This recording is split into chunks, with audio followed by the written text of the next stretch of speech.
कहानी और जीवन में आपका स्वागत है। आज की कहानी है किसान और रानी। एक गांव में एक किसान रहता था। वह खेतों में काम करके बहुत मेहनत किया करता था। वह अपनी पत्नी के साथ एक झोपड़ी में रहता था। उसकी पत्नी हमेशा उससे परेशान रहा करती थी।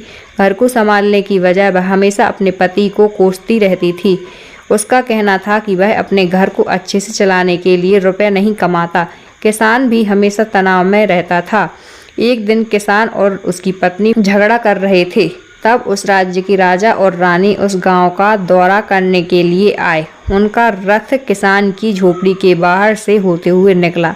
राजा और रानी ने किसान और उसकी पत्नी का झगड़ा सुनकर वहीं रुक गए और रानी ने फिर राजा से कहा, महाराज, पत्नी चाहे तो घर बना भी सकती है और बिगाड़ भी सकती है। एक पत्नी को अच्छे से घर चलाने के लिए बहुत त्याग करने पड़ते हैं। अतः मैं चाहती हूँ कि 3 महीनों के लिए मैं इस किसान के घर में रहूँ। अपनी पत्नी की बात सुनकर राजा मान गया और किसान और उसकी पत्नी को बाहर बुलाया। किसान से राजा ने कहा, हमने तुम्हारी सारी बातें और झगड़ा सुन लिया है। महारानी ने फैसला किया है, आज से वे 3 महीने के लिए तुम्हारे घर में रहेंगी। हमें भी हमारे राज्य की खुशहाली चाहिए। तब तक तुम्हारी पत्नी महल में रह सकती है।